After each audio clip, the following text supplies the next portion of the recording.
नमस्कार दोस्तों, आज की कहानी का शीर्षक है बूढ़ा पिता।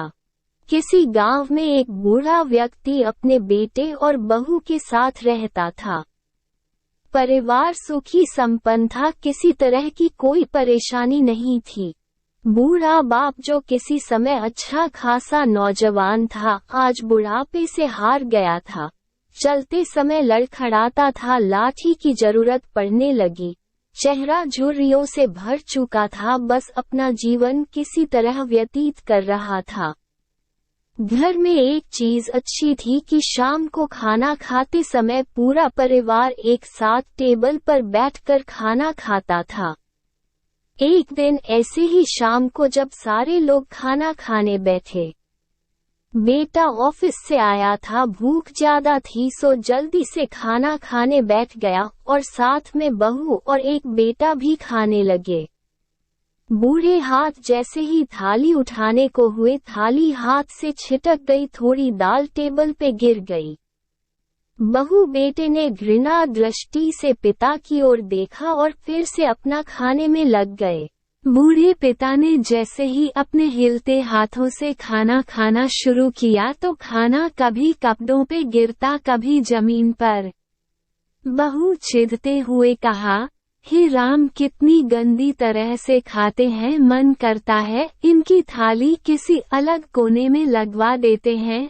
बेटे ने भी ऐसे सिर हिलाया जैसे पत्नी की बात से सहमत हो। बेटा ये सब मासूमियत से देख रहा था। अगले दिन पिता की थाली उस टेबल से हटाकर एक कोने में लगवा दी गई। पिता की दबदबाती आंखें सब कुछ देखते हुए भी कुछ बोल नहीं पा रही थी। बूढ़ा पिता रोज की तरह खाना खाने लगा। खाना कभी इधर गिरता, कभी उधर। छोटा बच्चा अपना खाना छोड़कर लगातार अपने दादा की तरफ देख रहा था। माँ ने पूछा, क्या हुआ बेटे, तुम दादाजी की तरफ क्या देख रहे हो और खाना क्यों नहीं खा रहे? बच्चा बड़ी मासूमियत से बोला, माँ मैं सीख रहा हूँ कि बूढ़ों के साथ कैसा व्यवहार करना चाहिए। जब मैं बड़ा हो जाऊंगा और आप लोग बूढ़े हो जाओगे तो मैं भी आपको इसी तरह कोने में खाना दिया करूँगा।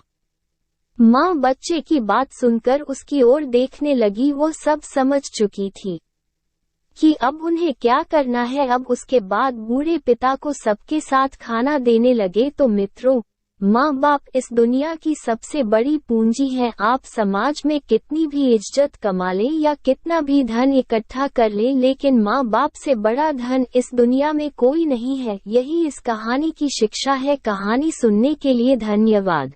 आशा करती हूँ कि यह शिक्षाप्रद कहानी आपको जरूर पसंद आई होगी। चैनल पर नए हैं तो चैनल को लाइक, कमेंट और सब्सक्राइब करें।